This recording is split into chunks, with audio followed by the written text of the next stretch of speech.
Hello everyone, hope you're doing well. It is time to go through some sales which are going on right now. Obviously we have the G sales and the SL sales in the main game, but there are also some pack sales on PlayStation, and I thought we would have a look at them because it might give us an insight into what's going on PC, and also at the same time it's worth just kind of talking about because a lot of people do play console when it comes to War Thunder, and they usually have slightly different sales compared to everybody else. So, the vehicle packs that are on sale on PlayStation can also indicate what's going to happen on the 26th for good old PC, and it looks like a pretty decent list. I've tried to compile the full ones. I've just got to be honest, trying to navigate the Xbox store and also trying to navigate the PlayStation store on PC is a mess when it comes to the fact that there's no real filters, there's no way of actually filtering by discount. You just have to go through all of the packs, and a lot of the packs are exactly the same. It's incredibly confusing, and hopefully at some point they make it a bit better and improve their UI. But the ones which are on sale, at least on PlayStation that I found, were the F20, the MiG-23 ML, the Tornado IDS WTD1, the King Tiger, the A10A, Type 16 FPS, T80UE1, the AMX A1, Weizmann Spitfire, the MiG-21 Bis Lazur, the IS-6 M51, Leopard 2A4M Can, the Mustang Pack, the Su-25K, the Samoa SM, the Challenger Mark III, the Kafir Canard, the Term 3, MiG-21 Bison, the J7D, and also the F5C, which is a pretty decent list. I feel like if this is the full list, especially for PC, people would probably get a bit annoyed, since there isn't a lot of stuff like the M1 KVT, for example, the standard Leopard 2A4 Premium, but overall, it's not bad. So, what I'm going to do is I'm going to give you some thoughts about ones that I would pick up out of this, and also what we're going to do in this video. The Steam sales are going on. Now, unfortunately, nothing in War Thunder is on sale, but I have played a lot of games this year, so I thought I'd give some insights into other games that I've enjoyed alongside of War Thunder this year. In my Steam recap, I've played 79 games this year. I can't even believe how many I've got through.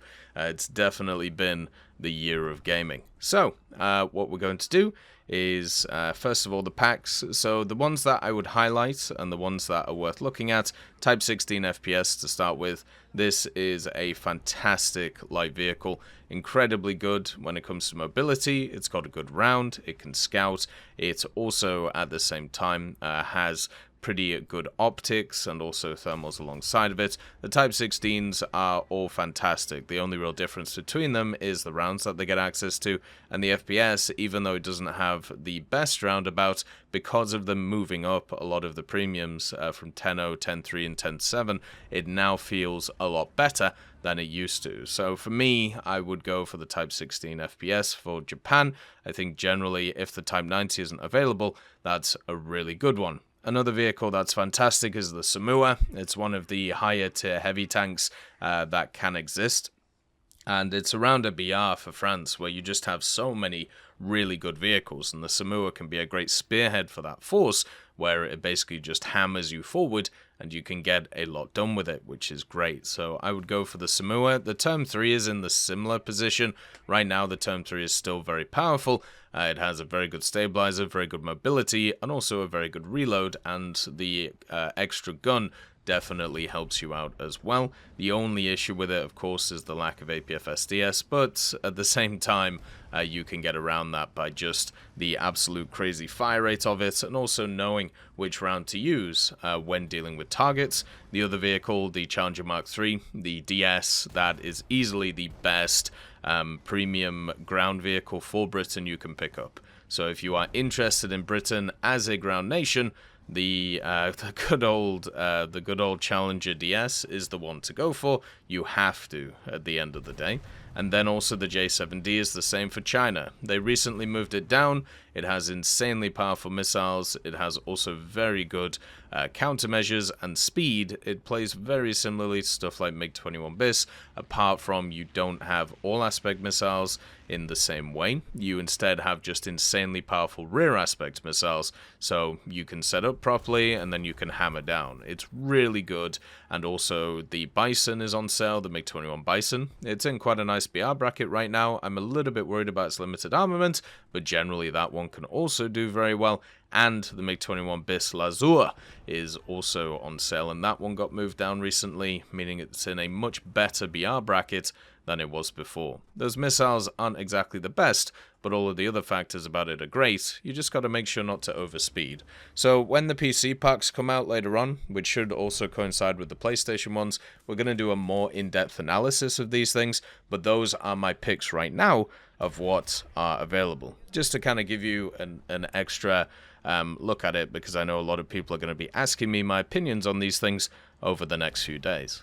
So another sale that's going on is obviously the Steam kind of Christmas/winter sale, and I thought I'd give my 2 cents on this, since, you know, we play a bunch of other stuff too.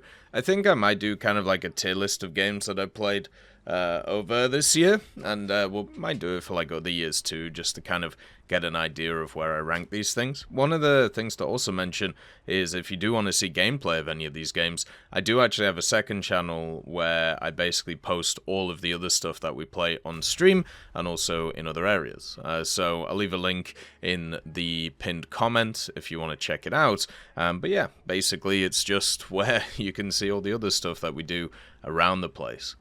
The first game that I wanted to chat about is They Are Billions. They Are Billions is a game that I decided to complete this year, and it is insanely good. It's 25% off right now, and even though it's not a deep discount, I honestly think it's worth it. It's 25 Canadian dollars, so it's probably around $20 or 20 euros, and you can get so many hours out of this game if you really want to. I actually supported it very early on because I really enjoyed the idea before the campaign came out and before anything ended up turning up for it, really. And so I bought it back then and really just enjoyed the kind of wave-based zombie mechanics that they created. But the fact that they added the single-player campaign, the fact that they added so much to it, it is just amazing. And I put nearly 80 hours into it, and that was one playthrough of the campaign. So if you want to do multiple playthroughs and also multiple different setups on it, you can, and that's just amazing to me. It's a fantastic game if you like kind of zombie defense stuff. It's kind of like the gold standard, in my opinion, for strategy zombie games, and we're actually seeing a lot of other ones turn up which are very similar to it now, such as like Diplomacy Is Not an Option is one of those, which kind of takes the ideas and runs with it in an insane way, which I'm probably going to play through next year, but that's a one to have a look at. But They Are Billions is amazing at what it does. The only criticism I would say is kind of the single player like hero missions are a bit boring to be able to do. But it's not too hard to get through. It's just moving a lot of the time and building your character correctly. And the other part is once you have used your upgrades in your research tree, there's no way of resetting it and then going again. So it's one of those where you can kind of like get halfway through the campaign and be like, oh, I'm kind of screwed here, aren't I? And that obviously isn't very fun. So that would be something to watch out for. But I would highly recommend this game if you like strategy stuff. And just understand, right, that there are going to be missions where you just die because there are some things that you forgot about. Like I was playing a mission where I had got like the standard setup sorted in terms of like where I put like all of my units and everything, and I had a great defensive barrier, and then I forgot that there is a bridge for the train, and the zombies just came through there and just annihilated everything. So yeah, you really have to watch out for stuff like that. It's kind of crazy, but it was fantastic. I have had a wonderful time with it, and I would easily play through it again at high difficulties with, you know, way more kind of like danger on it too. And it's just fantastic if you like city building strategy games where you have to keep on your feet all the time. Necromunda Hired Gun is also a game that I enjoyed this year. This one is 80% off, which is why I'm recommending it. I don't think it's a game that I would ever pay full price for. I actually picked it up on Fanatical for a deep discount last year, and there are a lot of people who hate on it. And I don't really know why, to be quite honest. It feels very similar to Doom. That's pretty much it. It's Doom, but in Warhammer. And, you know, the mobility of it is kind of crazy. You fly around the place at a ridiculous rate of knots. It's a tough game, I'll give it that. Like, there were a lot of areas where I felt like I was just getting beaten up over and over again, and I had to really work hard when it came to, like, getting some research and getting some additional guns. But if you like the kind of Doom format of games where it's run into an area, you know, hammer a bunch of things and then leave, you can do really well with it. There is a ton of like secondary content as well. Most of it is basically like replaying the same maps and then doing like specific missions on them. So that's not really that entertaining. But I completed the game in 8 hours. You know, I went through it on kind of like the normal difficulty. I could definitely do it on higher difficulties, but I feel like the only difficulty thing is like stuff gets more damage and then it gets more health, so it's not really that satisfying. But the movement of the game, the abilities of the game, the guns of the game, all of that stuff felt really good. And also, there is something about these Warhammer games where whoever are like the designers of kind of the levels, they are just amazing. They all have the same design, they all look really nice, the lighting was really good. I don't really get why the hate is here for this game. But as I said, you know, it's very cheap right now at $10, and I, you know, had a really good blast in it in January. I would honestly really recommend it. Another game that was short but I also really enjoyed was Praey For The Gods, and this actually came out in 2021, but I only played it this year, and it is 60% off right now, so it's pretty cheap compared to what it was. This is very similar to stuff like Shadow of the Colossus. So you have like an open world, you wander around it, and you fight bosses. And when you fight bosses, you get upgrades to like abilities, and then you go to the next boss and kind of fight that. And there is a overarching story. All of the bosses feel completely unique in terms of how you actually deal with them. I feel like a lot of the time with these types of things, you usually like run into one or two bosses and then they kind of repeat them over and over again. That's not the case in this game at all. Every single boss has completely unique kind of like sets to them when it comes to how they deal with you, and also how you have to deal with them changes. So it works really, really well as a game if you enjoy that type of gameplay. Now, for me, the upgrade system was fine. It was pretty simplistic, which was okay. The world itself also felt really nice, and I really just enjoyed it as a pretty simple game. I didn't really think too much about it at the time in terms of like the impact it would kind of have on me, but I look back on it and it makes me want to play a ton of games like this again. I really enjoyed Shadow of the Colossus back in the day, and Praey For The Gods was the last, or well, the most recent game I played, which is in that genre. And there was a few that I played in previous years too that were super fun, and these ones are finally getting to me. And I want to play stuff like Dark Souls, I want to play stuff like Elden Ring, which is kind of these, but an expanded idea, right? So this one, it took me 6 hours. It wasn't crazy long. You could definitely extend that. There was a lot of stuff that I missed in terms of extra content around the world, but in general, it's something where you can just kind of like do the bosses and then figure out how to deal with them, and that's more what I focused on in terms of the game. The next one is 9-Bit Armies, A Bit Too Far. Now, this is 30% off right now. It's less than $20. It's probably 15 euros. And what it is it's an RTS which has a really cool art style and also some really unique mechanics, which I find really cool. They also just released one of their huge campaigns. So you actually have 2 massive campaigns in the game now that you can play, and they're definitely not easy. Once again, like, you're gonna have to really work hard at it. The kind of Bit guys have been around for a long time as well. There was 8-Bit Armies, which was also made, but 9-Bit is the next game. in terms of it. And it's a it's a game which has a pretty standard story. It's one which I don't think the story is really that interesting, but the actual way that the gameplay mechanics work is really cool.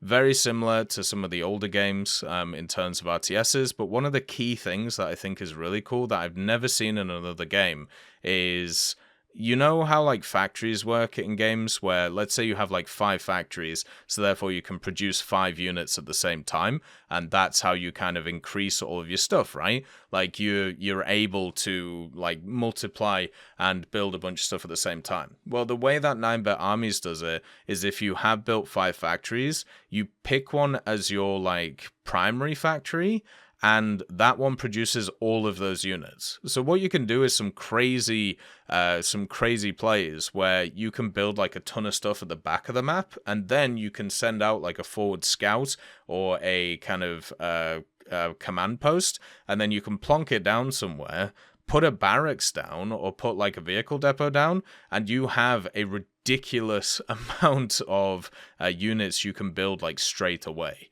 And I think that's really awesome at the end of the day. I think that's really cool. So for me, it adds something new to the genre basically because of that. Also, the graphics, as I said, they're really nice. Even though it is just 8-bit, it is very much like 2024 8-bit, so it doesn't look like the 90s stuff. The UI is very simple. The enemies that you fight all have kind of unique abilities. I had a really good time with this game, and also it has a ton of replayability because of the fact that, first of all, you have like weekly missions, you have multiplayer stuff, and the campaign itself is single player, but also cooperative. So you can play alongside somebody, and all of the missions in the campaign, they have like primary goals, secondary goals, and tertiary goals. Usually the tertiary goal is like a time thing. The secondary goal is usually like the secondary goal is usually something which is more designed around like doing things on the map. And when you complete these things, it actually makes your base better when you start with. So if you complete a secondary goal, it means you start off other missions with X amount of units. Maybe you unlock a type of building that you can use in other places. So there's this constant progression through the campaign of getting stronger and stronger and stronger, and also so do the enemies. And a big emphasis on something that we've seen a lot in RTSs in 2024, which is massive armies, which is something that's insane in the area right now. Like some of these RTSs that are coming out, I cannot even believe the mass of people that are around the place. So yeah, it's pretty cool, and it's one I would definitely check out if you enjoy RTSs. Then there's also United Penguin Kingdom. So this game is 70% off right now. It came out this year, and unfortunately I don't think a ton of people played it, but it's $5 at the moment, and way worth it for that. And basically what this game is a standard city builder, but you create a penguin settlement instead of creating other ones. And this game has a unique thing that no other game has. Like it has all the standard stuff, like you have to defend against whales, you have to think about like your production of certain things, you have like traders, you have places where you go to try and bring new penguins in. It's all about balancing all of these structures. But one thing that this has that you don't find in many other games is there is kind of a yearly review in your kingdom, and there is different kind of levels that you end up with on each year. So you're moving up the ranks of being a village, being a town, being a city, and then kind of like being a province. And as you do this, you unlock more land, so you can increase kind of the size that you're doing everything with. And one of the really cool things for me about the game is you can actually become the King Penguin, or you can become like, you know, the Lord Penguin. And then you get a massive amount of different mechanics where you actually have to, you know, people have to kind of pay fealty for you, but you also need to give them benefits. So it unlocks this like huge amount of just craziness which is going on. So it means that there is a point in a late game of this city builder. Because a lot of city builders, they get to the point, like Land of the Vikings kind of did this, where it was like, oh, well, I've got to this point and everything is just tickety-boo and I can just leave it forever. And as long as like the automated systems work, that's cool. Let's go raiding, right? But with United Penguin Kingdom, there was always this kind of next stage, and there's always this way that you have to continue to kind of progress to become that king, because other kingdoms are working also against you because they want to become king too. So there's all of these different kind of like AI cities working at the same time, and your prestige matters. So you need to make sure that you are higher on the scale of everything kind of going on. And I thought this was really awesome. I really thought it was amazing, and I've never had anything like that before when it comes to a game. Like, I've never had this kind of like yearly system, and then also at the end of it, you have like this kind of King Penguin thing with that just unlocks so many different stuff around. So I highly recommend this one if you're into city building, because I know it looks goofy, I know it generally, you know, it probably could be played on a mobile, all of that crazy stuff, but just check it out, please, because you will have a fantastic time playing it, and the sets of mechanics it has in it just mean that you can consistently play it over and over and over again and not get bored of it. The only reason I stopped playing this is because of the fact that it was going to take up too much of my time while I was playing other stuff. And that is, you know, obviously something which has to be, is a great endorsement for a game like this. Airborne Kingdom also makes the list. This one is 60% off right now, so basically about $10. Airborne Kingdom is pretty simple. You build a kingdom in the air, and it's a floating kingdom. You have a map that's under you, and it's made by the guys called the Wandering Band, which is fantastic. But what you end up doing is every time you go to a different province, you can collect resources to keep like your community alive, but you build on top of your kingdom, and you build roads off your kind of like central, central engine platform. You have to build buildings to maintain everything, and everywhere you go, you get like new mechanics where you have to consistently build on top of this like crazy floating city. And you just get bigger and bigger and bigger. So you have to think about things like balance. So you can't just build everything on one side because you'll actually tip over. So your city actually becomes kind of a bird that you have to build and you have to create. And weight is a thing, you know, obviously elevation is a thing, and you have this overarching story which is going on at the same time while you're going through this, and it's just amazing to kind of see. It's one of those where, once again, they've taken something which is pretty simple, the idea of building a city, and then what they've done on top of it is they've made they put a new set of mechanics on it, very similar to like United Penguin Kingdom, where you have this kind of like floating setup. So now you have the fact that, you know, wind is involved, and then you need to keep up in the air. So you need to keep fuel, you need to keep food, you need to keep water, you need to keep wood, you need to get all of these things from around the map, and different areas of the map have different types of resources. So you have to go to different places to try and stock up on these things and try and keep yourself in the air. The great thing about Airborne Kingdom as well is they have a new game that's coming out too, and I feel like, at least with Airborne Kingdom, it's one of those where you should definitely pick up, because it's not a crazy long game. Like, there is decent replayability because you can try different stuff with it. For me, it took me 5 hours to be able to complete, but I feel like you could easily get way more out of it. And as I said, they have actually got another game coming out, which is Airborne Empire, which is the same idea, but expanded, and also they add military stuff to it. So they've added cannons and pirates and all of this stuff, because in the standard game Airborne Kingdom, there's no like kind of aggression. Instead, it is you being more of a pathfinder. So I really enjoyed it. I thought it was super fun. So I would highly recommend playing that one. Station to Station is also one I would highly recommend. It's less than $10 right now. It's 60% off.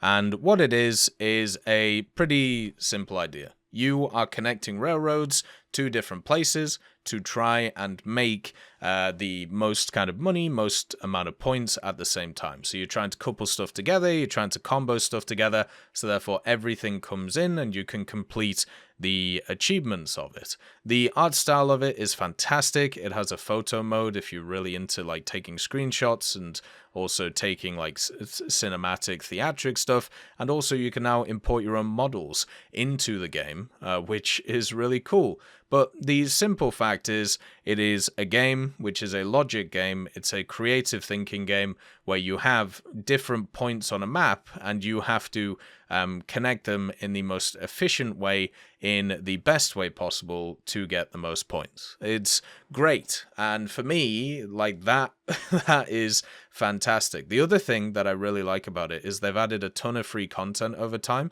So they've added like bonus levels, they added a new area, and all of this was for free. So I actually got 15 hours out of this game, and also at different periods where they added more stuff as they went along. There are a bunch of kind of like challenge missions as well, which have different kind of setups to them, so you don't always have the same rule set to deal with, which I think is also pretty good. They have a card system where you can like get cheaper bridges, or maybe get a free water bridge, or maybe this goods train that you're creating has like higher goods than the other ones, like maybe you get double the amount of money from it. So there's a lot of additional mechanics to it, where each of the types of zones have a different mechanic, and also with the cards on top of it, it just gives you an extra layer of working out what to do. There were many times where I was sat there staring at the map, working out in my head how to set up all of the rails before we'd even started the first ones. And for me, I find that stuff really interesting. That is like my wheelhouse. That's what I kind of do for work. And that to me is just amazing, which is why I have to be careful with these types of games, because I get sucked in really hard, which is why playing stuff like Satisfactory, for example, probably isn't the best idea. But I would really recommend this game if you are like wired like that, like I am, because of those reasons. The last game I'm going to mention, but I'm also going to say don't pick it up yet. Manor Lords is a fantastic game. It's also 30% off. It's quite expensive at $35, and it's also not finished yet, but it is a fantastic game if you like kind of town building, and also if you like the kind of whole idea of medieval city building. It's one of those that does it the best. And I played it in early access. I'm waiting for them to bring out the latest update, and then we're going to go into it again, because they're bringing in new maps, they're bringing in bridges, they're bringing in new market stuff. So yeah, the last time I played it was a long time ago, which is why it's not a recommendation. It probably will be next year, but it was really fun when I played it in early access, but it's changed a lot since then, so we're going to have to see what kind of goes on with it. For me, being a medieval lord and being able to walk around your town that you've created and also see how all of the different mechanics work together was really awesome. But also when I played it, there was a bunch of bugs with it, and also the game was just unfair. Like the way that it sets up is you have a bunch of different militias that you can kind of bring along from each of your zones, and to fight, you know, the guys coming in. But there are also mercenaries. But if you didn't pick up the mercenaries quick enough, they fought for the other lord. And the lord has like infinite wealth, infinite power, infinite everything. And it basically meant that I had to create millions of men from all of my different places just to fight him and win, which just sucked. It wasn't very fun. So it took me a lot longer than it should have done to complete the map because of that and that weird thing. We actually put 20 hours into one of the places, but it was really fun and I had a great time. It just wasn't polished yet, which is why just wait for like the next year, because this game is still early access. It is really fun. It's a fantastic game. You'll have a great time with it, but just wait, okay? Because it's going to get better and it's going to be much, much better down the way. So that to me is the games I recommend when it comes to the Steam sale. A lot of them were like strategy games this year. I did play a lot of other games, but they just kind of felt pretty like standard, if I'm honest. Like they didn't really pop out to me in terms of these stuff. Like, for example, there was some other ones like the Beyond the Stars demo that wasn't exactly great. On Guard, Rise Son of Rome, which had a ton of audio issues. Stuff like Colonize, which it really needs a lot of work to it, and hopefully they can do something with it. Anno was super fun. Control was really nice, but it also had a lot of gameplay mechanics which were of the time, which was a problem. And also Aviators. Aviators is a free game that I would honestly say everybody should pick up. It's a game which was created by a specific government. I can't remember what it is, but basically it's an educational adventure game about Polish air personnel during the Second World War. Meet the pilots of 1586 Special Destiny Squadron and join them on incredible assignments. Explore and solve puzzles to learn more about the history of Polish aviation. It's a free game. It literally only lasts like an hour. Super fun. Make sure to pick it up. Anyway, that's all for me. Look after yourselves. Peace be with you. See you next time. I'd just like to thank GMG Smiley, CD Beans, Chieftain Mike, EMN3 Galaxy, Tulio Pontecorvo, Brendan Quinn, Carrion Crow, Gus Irenicus, Pyman, Wartinder, Teddy, Daniel Stanton, Martinez, B. Young, Ozzy Panzer, Alan Hacker, Liam Shear, Opium Prime, Lafouche, Sem Aslan, Uncle Bean, and Derek R. for supporting the channel.